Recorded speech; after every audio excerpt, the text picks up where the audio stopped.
Hey, this is Allie Edwards and welcome back to another video during this Week in the Life prep week as we get ready to embark on the 2022 Week in the Life project. If you are just joining us and it happens to be some other time of the year, some other year, you're totally welcome here. In this video today, I'm going to be talking about Week in the Life photo tips. All right, so I am using a past write-up that I did of 10 photo tips for Week in the Life, and I'm gonna bring them to life here for you in this video. So photos are a huge part of Week in the Life. The photos are the part that really bring our stories to life. Right? They are an opportunity for us to show creativity. They're an opportunity for us to document what is and what is real in our life. For many of us too, we just love taking pictures. And so this is just a really great opportunity also to practice your own photography skills. Maybe there's areas that you want to grow in. Maybe there are things that you've been struggling with, and this would be a good time to learn, one or two things related to your specific camera or your phone that's going to help you be more successful in this project. And when I say success, I'm going to put that in quotations because that's going to mean different things for lots of different people. All right, so let's dive into these 10 photo tips for Week in the Life. All right, number one photo tip is to look for white space when you are taking your photos. And this is something that I often try to do and definitely try to do in Week in the Life, because a lot of times for me, I will use the white space as an opportunity to create a home for journaling, to create a home for embellishments. White space doesn't mean that it's literally a white wall. White space in your photo is an area that doesn't have a lot of content. So it could be the foreground, like the grass leading up to the subject of your photo. It could be an image that has a lot of sky in it, right? The blue then can become the white space, and that can be an opportunity for you to add in words there. It might be carpet, right? The floor and the sky are the two, I think, easiest ways to add in white space. And basically you are just moving your camera, right? You're either tilting it up, you're tilting it down, you're changing the view to be able to incorporate more of this blank space that can then be used as a home for maybe even additional photos or for journaling. Number two, pick one thing to capture every day and have that be a repeated element in your album. I've done this a couple of times before. One year I did it where I think I took pictures of myself having breakfast at the dining room table each morning. It could be a photo that you take of your kids each day. It could be taking a photo, a selfie of yourself in the mirror, the bathroom mirror at your work. Picking one thing that you can repeat each day can be a fun little side focus within this project where it's an opportunity to show repetition, right? It's an opportunity to show, yes, I do the same thing every day, but I also do all of these other things during the course of my day as well. Maybe it's a picture of your cat sleeping in the same space every day. Maybe it's a picture of the coffee mug that you have each day, or your glass of wine at the end of the day. Again, picking one thing. And the reason why I say pick one thing is because there is zero expectation with this project that you are going to take a picture of every single thing you do over the course of the day or every single thing you interact with. Just let that go. It's just way too much. It's just way too much. You don't want that pressure within this project. So picking one thing that you are going to take a picture of every day can be a really fun way to incorporate some more of those everyday life kinds of things. Tip number three is to make friends with your timer. The timer on either your iPhone or if you have a remote, make friends with that before the week starts. So this week would be a good time to practice, how do I use the self-timer on my phone? How do I set up a remote with my camera? The reason why I want to encourage you to do this is because I want to make sure that you yourself you as the narrator, you as the main character in the story, are including yourself in the photos. So if you are somebody that lives alone, it's often that, or it's probable that you take a lot of pictures of other things, right? Looking out, you are the one behind the camera. For this particular project specifically, I really encourage you to come out from the behind the camera, and learning how to use your self-timer or remote is one of the ways that you can do that, making sure that you are getting in front of that camera lens and that you can can literally see yourself as a part of your story. Tip number 4 is something that you might have heard me say in the video yesterday, which is the best camera is the one that you have with you. For many years in this project with Week in the Life, I used to get out my big DSLR camera and use that over the course of the week.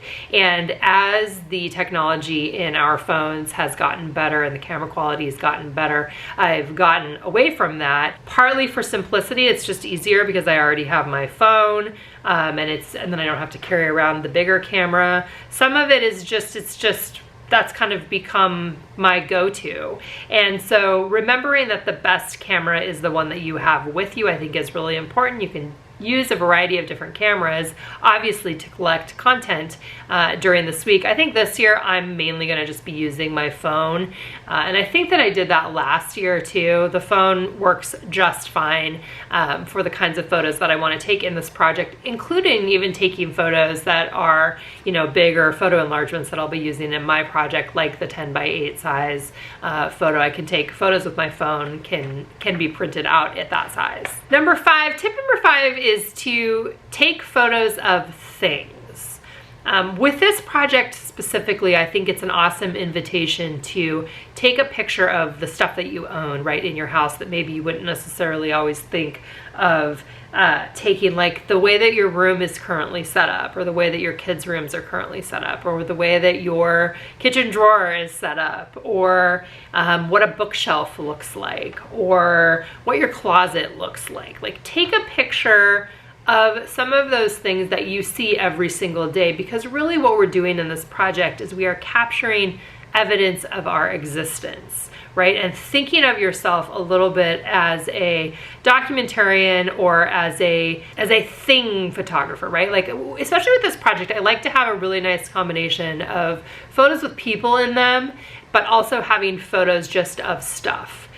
Photos of what the outside looks like, photos of, the different pieces in my office, because some of those things do stay the same, but some of them change as well. So this is often an awesome opportunity to catalog some of those kinds of things in your life. My number 6 photo tip is to get up close and to get far away. So a lot of times, I think even with our phones, we get very used to holding them in one spot and taking a picture, right? Like whether, it's the same distance, the same orientation, the same time of day, right? We can get in photo taking ruts. And so one of the things that I always look forward to in this project is the opportunity to see things in different ways through the lens of my camera, through the same lens that I use regularly. So really challenging myself to try different angles, to be taking photos in the evening, when the light is different than maybe I would normally take them. The idea of getting down on the floor and what does that angle look like taking a picture down my hallway, what happens if, really becoming a more curious photographer. And this is something that, maybe you want to work on at some point in time, or you thought about working on and the timing's never been right. But even during this project, as you are going about that process of documenting your life, it's an awesome opportunity to kind of implement some of those things that you might have been wanting to try to do with your camera. Giving yourself a little bit more space for that can be a really fun part of this project. So try new angles. If you normally take all your photos at one distance, try taking them a little bit farther away, or try taking them close up, and really go for a mixture of shots so that when you go to bring all of your content together, you have things to choose from, right? You can choose shots that are close up, but you can also choose shots that are farther away. Tip number 7 is to not shy away from capturing the mess, right? We all have mess. It's just a part of life. And that's actually one of the things that I really go out of my way to capture during this project too, is I want to capture how our life is, not how I wish our life was. So I don't go around and do a big cleanup and, clean my whole house up before this project begins. I am going into it in the same way, with things existing as they are now, with the piles existing, with the, a load to go to Goodwill sitting in our front our front room area that's been there for months. It's probably still going to be there when this project starts on Monday. Encouraging yourself to remember, and this is a photo tip, encouraging yourself to remember to capture things as they are, right? As they are versus as you want them to be, and let the mess be a part of your story. Let the mess be a part of your story. Number 8, I have written down here, make a date with the obvious. And what that means is take a picture of the stuff that seems very basic. We talked a little bit about that up above where I said, take photos of things, right? Not just people, but also things. Making a date with the obvious means looking at the stuff that you see every single day and trying to see it with a new eye. Take a photo of yourself doing the dishes. That could be a photo that is, shows the whole kitchen. It could be a photo that shows just your hands washing the dishes. It could show, it could be a straight on shot of what your facial expressions are as you are doing the dishes, right? There's lots of different angles that you can take using your camera to capture the stuff that's obvious, to capture the stuff that we do every single day, and that's really one of the goals of this project. Tip number 9 is look for opportunities to document relationships. So relationships between people, but also not just relationships between people, but also relationships between people and their things. Those are some of the things that I look for as I go about documenting this week, especially with having older kids. My goal when I am capturing them is not to have them look at the camera, let me take a picture of your face. My goal with our kids is to document them in their own space, doing the things that they do, right? I want the story that I'm telling about them to be an accurate representation, an accurate portrayal of the things that they are finding joy in, in the ways that they are experiencing their life right now. How can I take a picture of that, really is what I am after. So I wrote down, look for opportunities to document relationships. This can be people to people, but even more interesting is the relationship that people have to their surroundings, right? A child to its bedroom, a family to its dining room table, an adult to their favorite chair, right? The stuff that we own tells stories. So as you are looking through the lens of your camera, how can you see stories rather than just, oh, there's my pile of dishes, right? Well, that pile of dishes holds a story. What's the story that goes with that pile of dishes? And then tip number 10, this kind of goes back along with the idea of recognizing that you're not going to be able to capture everything, and don't even start this project with that as an intent. And one of the things that I know to be true is after doing this project for many, many years, I do have some photo taking rhythms, and I've also learned that I don't have to take a picture of every single thing every day, and that if I don't take a picture of my breakfast on one day, that's fine, because I can take a picture of it the next day, right? So really thinking in terms of letting go of feeling like you have to capture everything on one particular day, and be really aware of that you have a week, right? And that there is a week to capture different things over the course of a week.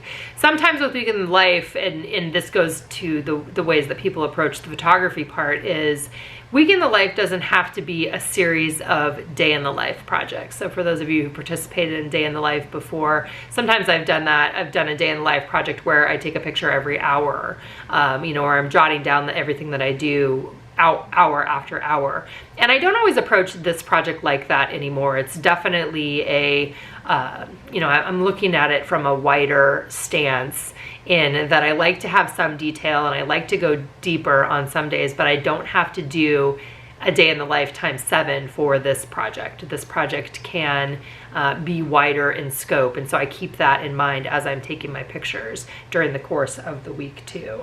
A couple other tips: make sure that you charge your camera battery. If you're not using your phone, obviously you'd want to have your phone charged up too, and have fun.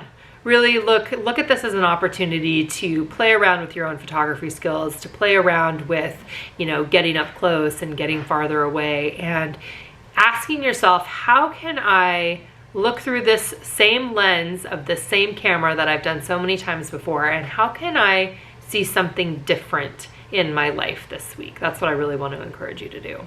All right, we'll be back soon with another Week in the Life video.